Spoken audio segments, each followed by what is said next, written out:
Hello friends, जय माता दी। कैसे हैं आप सब। हे स्त्री, तू जगजननी है, तुझे अपना मान बढ़ाना है। पुरुष तो है तेरी कोख के फूल जो तुझ पर निर्भर होते हैं। और हे स्त्री, तू स्त्री ही रह। हे स्त्री, तू स्त्री ही रह, इसी में तेरी मुक्ति है। पुरुषवादी बनकर बस खुद को तू सताती है। हे जगजननी, हे स्त्री, तुझे अपना मान बढ़ाना है। दोस्तों, हमारी संस्कृति की पहचान, हमारा आधार हमारे संस्कार हैं। और यही संस्कार हम यूज़ करते 16 संस्कारों के रूप में, जिसमें से एक बहुत ही खूबसूरत होता है और वो है विवाह संस्कार, जो हमारे जीवन में अहम भूमिका अदा करता है। जब भी कोई पति पत्नी प्रणय सूत्र में बनते हैं तो एक दूसरे के सहचर हो जाते हैं और इनके द्वारा किए गए सभी प्रकार के शुभ और अशुभ कर्म जीवन भर उनके साथ जुड़े रहते हैं। घर अगर रथ होता है पति तो पत्नी उसके दोनों पहिए होते हैं। घर अगर एक पहिया भी ठीक से ना चले तो घर नहीं चल पाता है। इसीलिए हमारे समाज में पत्नी को अर्धांगिनी का दर्जा दिया गया है। अर्धांगिनी आधा अंग, जिसके बिना पुरुष अधूरा होता है, और पति का आधा अंग होती है उसकी पत्नी। सबसे बड़ी बात है, महाभारत में भीष्म पितामह भी ने भी कहा है कि हर पति का यह परम कर्तव्य है कि वह अपनी पत्नी को सदा प्रसन्न रखे। इसके अतिरिक्त अंगिरा हो, याज्ञवल्क्य हो, स्मृति हो, आपस्तंभ हो, गरुड़ पुराण हो, सभी के धर्म सूत्रों में अपनी पत्नी के गुणों और का सम्मान करना, बहुत सारे इसके पक्षों पर प्रकाश डाला गया है। हमारे देश में सदा से ही महिलाओं को देवी लक्ष्मी का स्वरूप माना जाता है। जन्म होता है तो कहते हैं घर में लक्ष्मी का जन्म हुआ है। बहू आती है तो कहते घर में लक्ष्मी आई है। और लक्ष्मी जैसी पत्नी सच में जिसे प्राप्त हो जाए उसका स्वयं का जीवन धन्य हो जाता है, और स्वयं के साथ साथ 7 पीढ़ियां तक धन्य हो जाती है। विवाह संस्कार के बाद 7 जन्मों तक पति पत्नी का रिश्ता माना जाता है, चलता है। और यदि पत्नी सर्वगुण संपन्न होकर आपके घर में प्रवेश कर जाए तो समझिए कि साक्षात लक्ष्मी आपके घर आई है। और ऐसी पत्नी का आपको सदा सम्मान करना चाहिए। और जो भी पुरुष ऐसा नहीं करते वो जीवन भर दुर्भाग्य को झेलते हैं। आज हम जानेंगे हमारे धर्म ग्रंथों में, वैसे तो अलग अलग ग्रंथों में बहुत गुण बताए गए हैं, लेकिन आज के सामाजिक परिवेश को देखते हुए हम कुछ 4 ऐसे गुणों की बात करेंगे जो सही मायनों में एक पत्नी को लक्ष्मी बनाते हैं।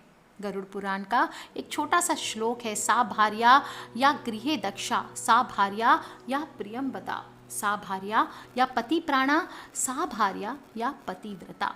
भार्या कहते हैं पत्नी को, और भारतीय परिवारों में नारी को लक्ष्मी का स्वरूप माना गया है, अन्नपूर्णा का स्वरूप माना गया है। पोषण करती है पूरे परिवार का। और ये बहुत पुरानी सूक्ति है कि यत्य नारी तत्र रम्यन्ते देवता, यानी जिस घर में नारी को पूजा जाता है वहाँ देवता रमण करते हैं। अलग अलग शास्त्रों में सौभाग्यवती स्त्रियों के बहुत लक्षण बताए गए हैं। और गृह दक्षा इनमें बहुत इम्पॉर्टेंट होता है। गृह दक्षा यानी गृह कार्य में दक्ष जो होती है स्त्री, जो भी अगर आज आपके समाज में आपके घर में पुरुष काम करते हैं तो वे भी स्त्री स्वरूप हो गए, यानी स्त्रैण गुण हैं उनमें, उनको भी ये कामों में दक्ष होना चाहिए। जैसे भोजन बनाना हुआ, साफ सफाई करना हुआ, पूजा पाठ करना हुआ, अपने घर के इष्ट को मनाना हुआ, सुबह शाम घर में धूप दीप करना हुआ, सुगंधित वातावरण, महकता हुआ वातावरण घर में सुगंधित अगरबत्ती आदि जलाकर हुआ, घर की स्वच्छता का ध्यान रखना हुआ। ऐसी पत्नी जो होती है वह पति के भाग्य को जगाती है। घर को सजाना, कपड़े बर्तन करना, साफ करना, बच्चों की जिम्मेदारियों को ठीक से निभाना, घर आए अतिथियों का मान सम्मान करना, कम संसाधनों में जितना पति दे उतने में ही घर को चलाना, ये सभी कार्यों में दक्षता ही लक्ष्मी स्वरूप कहलाती है। उसे पति का भरपूर प्रेम मिलता है, उसी से घर की तरक्की होती है। और जो स्त्री सुबह सुबह ब्रह्म मुहूर्त में उठकर स्नान करके पति के लिए साज श्रृंगार करती है, घर के सभी काम को सुचारू रूप से करती है, बड़ों का सम्मान और छोटों से प्यार करती है, और आय के अनुसार अपनी घर गृहस्थी चलाती है, ऐसी पत्नी अपने पति से भरपूर प्यार पाती है।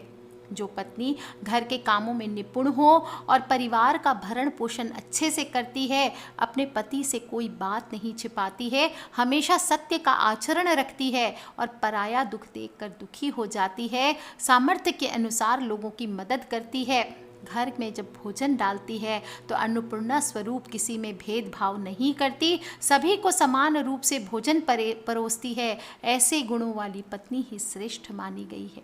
पति को हमेशा, अगर आपकी पत्नी में इसमें से 2-4 गुण भी हैं तो आपको उनका मान सम्मान करना चाहिए।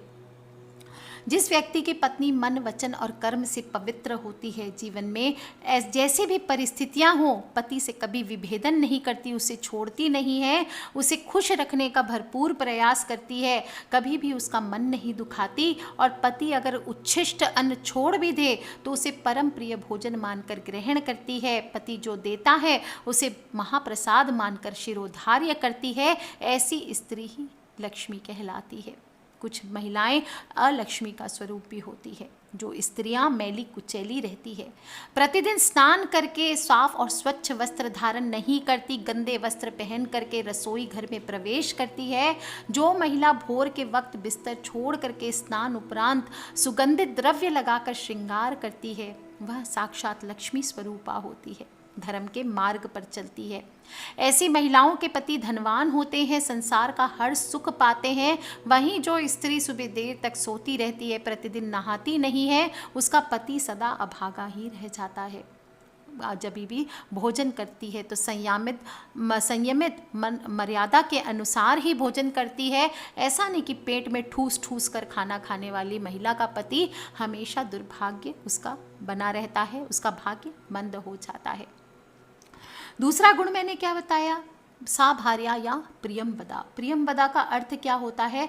मीठा, जो सदैव मीठा बोलती है, बड़ों से संयमित भाषा में बात करती है, जिसकी वाणी मधुर है, सबके प्रिय होती है, जो मीठे वचन बोलती है और जिसकी आवाज़ में मधुरता हो, हर व्यक्ति से स्नेहिल वाणी से व्यवहार करती है, वही सच्ची लक्ष्मी का स्वरूप होती है। दूसरों को दुखी करने वाली, कटु स्वभाव वाली, दिन भर कोसने वाली पति के दुर्भाग्य को बढ़ाती है। हमेशा जो सहनशील होती है, वही नारी का सबसे बड़ा अनमोल गुण है, सहिष्णुता जिसे हम कहते हैं, और ये ऐसी ही पत्नी साक्षात स्वरूप होती है माँ लक्ष्मी का।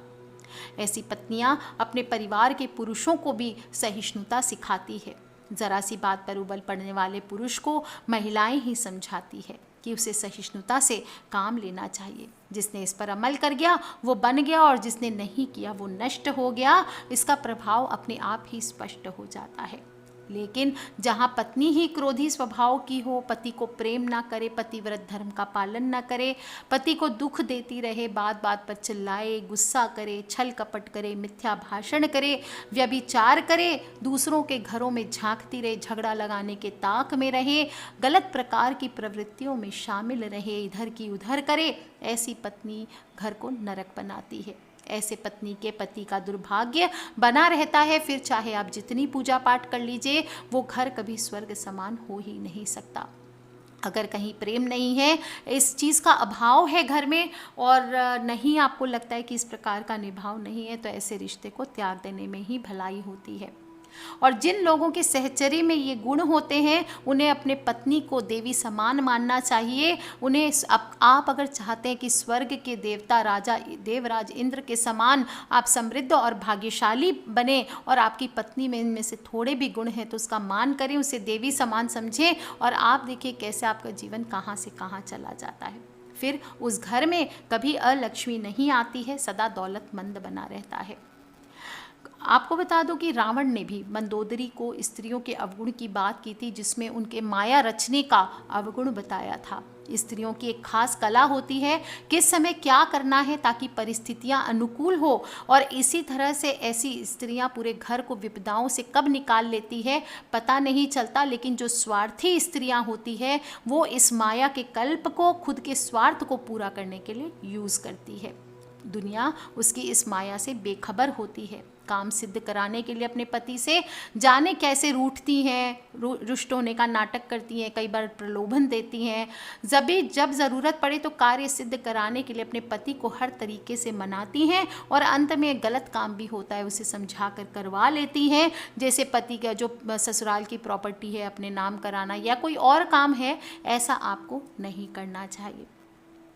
तीसरा गुण होता है एक भार्या का, यानी पत्नी का, वो है पति परायणा, पति प्राणा, यानी कि पति परायणा स्त्री जो अपने पति की बातों को सुनती है, वो जो कहते हैं उसे समझती है, उसकी बातों का पालन करती है। और पत्नी का ये धर्म पतिव्रत धर्म कहलाता है, जो पति के लिए अमोघ शस्त्र होता है। जिसके पास इस प्रकार की पत्नी हो जो उसकी बातों को मानती है, अनुसरण करती है, उसके सामने बड़े बड़े वीरों के शस्त्र भी कुंठित हो जाते हैं। और ऐसी पत्नी को आपको कभी दुख नहीं देना चाहिए, सदा उसका सम्मान करना चाहिए। लक्ष्मी स्वरूपा ऐसी पत्नी अनायास ही आपके लिए योगियों से भी ज़्यादा समान बहुत स्ट्रॉन्ग सिद्धियां प्राप्त करती है, इसमें किंचित मात्र भी संदेह नहीं है। धर्म ग्रंथों में ऐसी पत्नी को पतिव्रता कहा गया है, और ऐसी पत्नियां पति को बल देती है, जीवन में उसे आगे लेकर के जाती है और अंत में चलकर सुख भोगती है। इसके विपरीत जो पत्नियां पति गए किसी का गलत कामों में रत रहती है, पराये पुरुषों में जिसका मन रहता है, वह घर को नरक के द्वार बना देती है, पतिव्रत धर्म का पालन नहीं करती, वैसी स्त्री आपको त्याग देनी चाहिए। सौभाग्यवती नारी वह होती है जो स्त्री तन से ज़्यादा मन से ज़्यादा सुंदर हो और अपनी संतान से स्नेह रखे, जो सिर्फ अपने बारे में ना सोचे, अपने परिवार समाज सभी के बारे में सोचे, जो आस्तिक हो, सेवा भाव रखने वाली हो, क्षमाशील हो, दानशील हो, बुद्धिमान हो, दयावान हो, कर्तव्यों का पालन पूर्ण निष्ठा से करने वाली हो। ऐसी स्त्री को सदा देवी लक्ष्मी का स्वरूप मानना चाहिए। आजकल एक चीज़ बहुत चलन में है, क्योंकि काफ़ी स्त्रियां ये कहती कि सारे नियम क्या स्त्रियों के लिए बनाए हैं, पुरुषों के लिए कुछ नहीं बनाया गया है। तो आपको मैं बता दूं, स्त्री सिर्फ एक शब्द नहीं है, पुरुष हो या स्त्री हो, हमारे जीवन में जो स्त्रैण या स्त्री प्रकृति जो गुण होते हैं वो सभी में होना ज़रूरी बताए गए हैं। जहाँ पुरुष प्रकृति जीवन यापन से जुड़े हैं, एक स्त्री में जहाँ पुरुषत्व के गुण होते हैं, वहीं पुरुषों में भी एक सॉफ्ट कॉर्नर होता है, एक स्त्री नेचर होता है। संगीत हो, ध्यान हो, नृत्य हो, जो प्यार करते हैं, रोमांस करते हैं, ये सभी स्त्री गुण होते हैं और जीवन के सुंदर पहलुओं से जुड़े होते हैं। लेकिन उसमें महिलाओं में ये गुण प्रबल होते हैं, पुरुषों में ये कम होते हैं, इसे स्त्रैण गुण बोलते हैं। लेकिन आज क्या हो गए हैं हालात, जो महिलाएं हैं वो खुद को पुरुषों की तरह बनाना चाहती है, हर चीज़ पुरुष की तरह करना चाहती, कंपेयर करती हैं, अपने आप को एक फाइट देते हैं, चैलेंज देते हैं कि हम क्यों नहीं कर सकते हैं, आप कर सकते हैं। इसका क्या मतलब है, क्यों नहीं कर सकते हैं? वुमेंस डे मनाते हैं, इसका क्या औचित्य है, इसका मुझे आज तक समझ में नहीं आया। समय के साथ हमारे तौर तरीकों में, हमारे कपड़ों में, सब में बदलाव आया है। हम हर चीज़ जो स्त्री की थी उसको नष्ट करने की कोशिश कर रहे हैं। और जब हम सुख और आध्यात्मिक प्रक्रिया की बात करते हैं तो ये जो स्त्रैण गुण होता है ये बहुत इम्पॉर्टेंट हो जाता है। अगर हम किसी भी समाज में स्त्रैण गुण को नष्ट करने की कोशिश करते हैं या उसे दबाते हैं तो उस समाज का आध्यात्मिक लेवल गिर जाता है। जो कोरोना जैसा वायरस फैला है ये क्यों हुआ है? वेस्टर्नाइजेशन की वजह से हुआ है। जिस देश में स्त्रैण गुण है, खान पान स्त्रियों के अधीन है, उस देश में इस महामारी को फैलाने में वक्त लगता है। इसलिए अपने देश में, अपने जीवन में अध्यात्म को बढ़ाने के लिए स्त्रैण गुणों को विकसित करके या स्त्रियों का मान सम्मान करके उनके गुणों का आदर करना चाहिए। स्त्रियों को भी चाहिए पुरुषों से होर करने की बजाय अपनी जो स्त्रैण है, अपना जो वुमेनहुड है, उसका उत्सव बनाएं। सिर्फ 9 दिन देवी का नहीं, हर दिन देवी का होना चाहिए। स्त्रियों को चाहिए ऐसे कोई कार्य न करें जिसकी वजह से वो खुद भी फंसे और अपने पति को भी दुविधा में जीवन में डालें। स्त्रियों में पुरुषों से चंचलता अधिक होती है, इसलिए समय समय पर ऐसे कार्य करते रहें आध्यात्म से जुड़े जिससे आपकी चंचलता नियंत्रित रहे। और जो स्त्री इन 4 गुणों से परिपूर्ण होती है उनके पति स्वयं ही इंद्र के समान राजा हो जाते हैं। दुर्भाग्य उस घर से चला जाता है, रास्ता भी नहीं देखता, गरीबी उस घर के द्वार को झांकती भी नहीं है, मुश्किलें आती भी है तो रास्ता साइड होकर के निकल जाती है, बड़ी से बड़ी विपदा भी अपने आप ही हल हो जाती है। और ऐसी ही स्त्रियां अपने पति के लिए भाग्यशाली सिद्ध होती है। धन की समस्या हो, जीवन में कोई भी समस्या आए तो मनुष्य को, पुरुष को वो खींच कर उसे बाहर निकाल लेती है। सावित्री सत्यवान मुझे बताने की ज़रूरत नहीं, सभी कथा जानते हैं। इसलिए दोस्तों आज के लिए इतना ही। स्त्री तू जगजननी है, इस बात को तुझे ध्यान रखना है, तुझे अपना मान खुद बढ़ाना है। पुरुष तो है तेरी कोख के फूल जो तुझ पर निर्भर होते हैं, स्त्री है तू, स्त्री ही रह। क्या है? स्त्री है तू, स्त्री ही रह, इसी में तेरी मुक्ति है। स्त्री है तू, स्त्री ही रहे, इसी में तेरी मुक्ति है। पुरुषवादी बनकर बस तू खुद को सताती है। हे जगजननी है स्त्री, तुझे अपना मान बढ़ाना है। हर वो नारी जो आपके जीवन में है उसका आदर करें, मान करें, सम्मान करें। चाहे आप पुरुष हो या स्त्री हो, हर दूसरी स्त्री का सम्मान करना आपका धर्म है। सो टेक केयर फ्रेंड्स, आज के लिए इतना ही। खिलखिलाते रहें, मुस्कुराते रहें। अपने फ्रेंड्स, फैमिली, मम्मी पापा, भाई बहन, बच्चे सभी लोगों से इसे शेयर ज़रूर करें। और हाँ दोस्तों, सब्सक्राइब करके रखें ताकि आने वाले वीडियो से आप और मैं कनेक्टेड रह सकें। Love you all friends, take care. जय माता दी, बम बम भोलेनाथ।